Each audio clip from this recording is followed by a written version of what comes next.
이베리코 많이 들어보셨잖아요. 네. 김영재나 이런 데에서 네. 100g에 10,000원에서 16,000원까지 되는 건데, 이렇게 이제 그쪽에서 스페인에서 밤이나 도토리를 먹여서 기르는 품종이에요. 듀롭 저지죠. 원래 플레임은. 그래서 이렇게 얼려서 배로 수송을 하게 돼요. 그런데 사실 여기 목구멍에서 이런 카피가 있어요. 숙성이고 나발이고 맛있는 고기가 최고다, 이렇게 해놨어요. 그 말이 무슨 뜻이냐면, 사실은 고기는 안 얼리는 게 더 맛있을 수 있어요. 그런데 거기서 배를 타고 오려면 어떻게 합니까? 얼릴 수밖에 없잖아요. 근데 이게 문제가 아니라 얼린 고기를 손님상에 어떻게 해동해서 내느냐, 이게 기술이에요. 그래서 한 영상 2도의 물에서 해동을 시키는 작업을 일주일 정도를 하게 됩니다. 그 이유는 영상 2도의 소금물을 약간 간을 하게 되는데, 그 과정이 없으면 이렇게 제대로 해동이 안 돼, 골고루 해동이 안 됩니다. 그래서 영상 2도의 물에서 수족관에서 하는 거예요. 여기 침지 숙성이라고 돼 있잖아요. 이게 그런 뜻이에요. 그래서 침지라고 하면 사람들이, 야, 무슨 돼지고기집에 또 참치를 팔어, 이렇게. 참치 숙성은 또 뭐야, 이렇게 얘기를 하는데, 침지, 물에 담근다, 이런 뜻이죠. 그래서 일주일에서 많게는, 근데 그 이유가 뭘까요? 자연스럽게 육즙을 보존하기 위해서 그렇게 해동하는 방식입니다. 그래서 예전에는 가게 문 앞에 이렇게 하나 수족관이 있는 거 보셨을 거예요. 어떤 집에. 근데 이런 다음에 건식 숙성을 해요. 이거 끝난 다음에. 그래서 피기를 닦아서 냉장실에다가 일주일 정도를 또 건식 숙성을 해요. 그래서 고기 맛이 부드럽습니다. 근데 이거의 문제는 뭐냐면, 주인이 엄청 부지런해야 돼요. 그렇죠? 네. 그럼 아침에 저처럼 술 좋아하는 사람이 12시 넘어서 술을 마셨어. 그럼 다음날 이거 작업하려면 힘들잖아요. 네. 또 어떤 사람이 단체 손님이 많이 왔어요. 오늘 저희 집이 최고 기록인데 120명이에요. 오늘 오신 거, 여기 이 회원님들까지 합쳐가지고 단체가 오늘 120명입니다. 근데 이런 분들이 오면 이거 동이 나. 그럼 어떻게 되겠습니까? 다음날 숙성 안 된 걸 팔아야 돼. 자, 이 문제를 해결하려고 돈짝이 만들어진 거예요. 공장에서 이 문제를 해결해서 직송을 하자. 숙성하는 방식이나 고기값도 싸니까 맛있는데, 이 부분을 해결을 못한다면 고기가 품질이 들쑥날쑥할 거 아니에요. 숙성이 덜 된 거를 손님상에 내거나, 또는 못 팔아서 기간이 지난 거를 유통하거나, 또 저 같은 주인이 게을러서 생기는 문제를 해결하자고 한 게 돈짝의 아이디어였어요. 그러니까 이거는 공장에서 이렇게 만들어져서 그렇고요. 또 두 번째 저희들 비결은 뭐냐면 이 비장탄이에요. 사실 웬만한 고기는 숯에 구우면 맛있습니다. 그렇죠? 어떤 고기도 숯에 구우면 맛있어요. 근데 이 비장탄은 라오스에서 만들어진 비장탄이에요. 그러니까 2번 구운 비장탄인데 숯의 강도가 달라요. 화력이 다릅니다. 정말 그래요. 이거 정품 비장탄이에요. 그래서 화력이 달라서 고기에 직접적으로 그 화력이 가해졌을 때 맛이 훨씬 더 있는 것처럼 느껴져요. 숯향이 되고. 그 다음에 세 번째는 뭐냐면, 수입 단가가 저렴해요. 그러다 보니 지금 100g에 우리가 5,000원 정도인데 4,990원인데 놀랍죠, 사실은. 놀라워요. 대패 가격은 이거보다 싸지만 맛이 없어요. 이게 대패의 치명적인 단점이에요. 그래서 제가 한쌈이나 그 쌈마이나 또는 쌈페나 이런 데를, 대전에 있는 데를 둘러보니까 쌈이 너무 좋은 거예요. 그렇죠.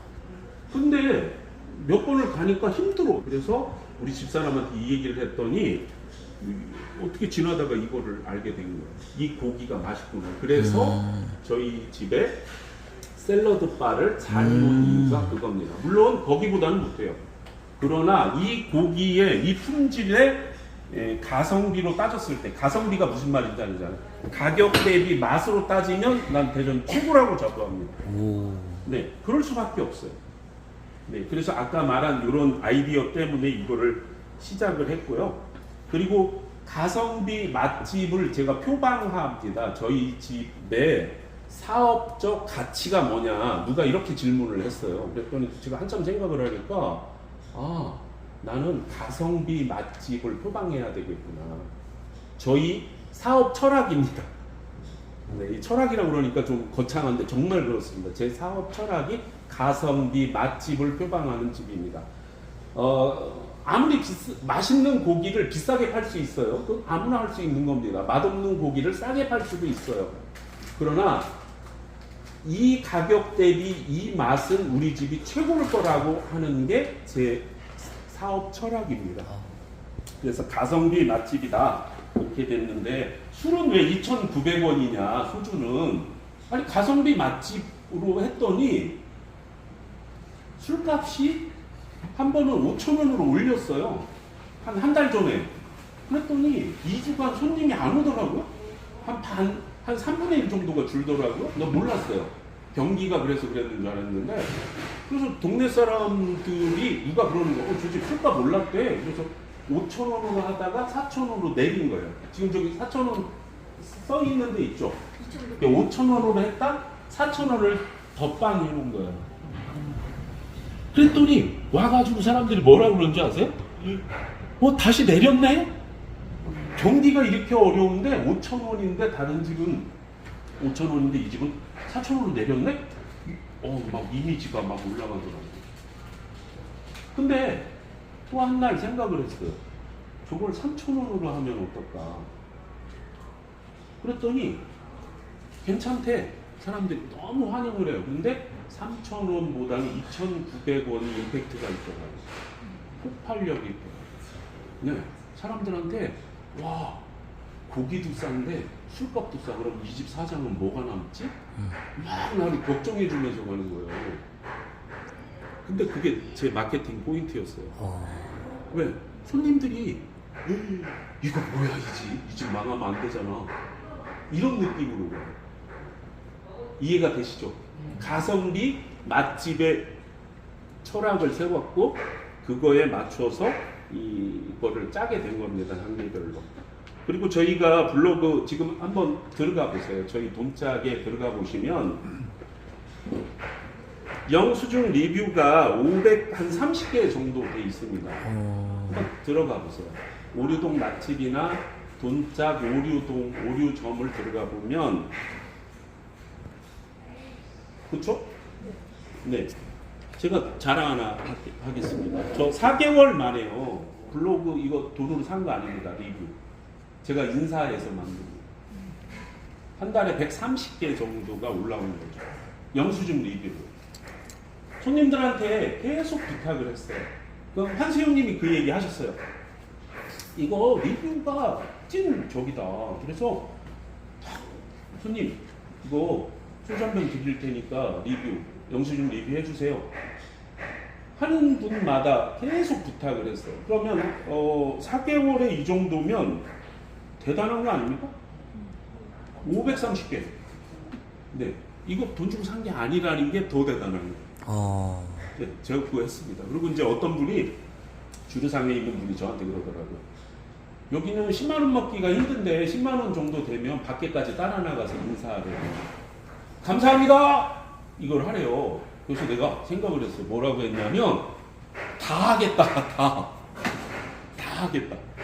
그래서 한 3만 원 이상 어떻게 됐든 오시면 시간이 되면 쫓아나가서 인사를 해. 저 밖에 나가서. 그랬더니 동네 사람들이 엄청 긴장하더라고요. 야, 또라이 있다. 또라이. 저 집 사장은 생긴 거는 저기 한데 막 그러니까 이분들이 나를 어떻게 못해. 얼마나 웃겨요. 그래서 저 사람 보통 사람이 아닌가 보다. 약간 그런 느낌.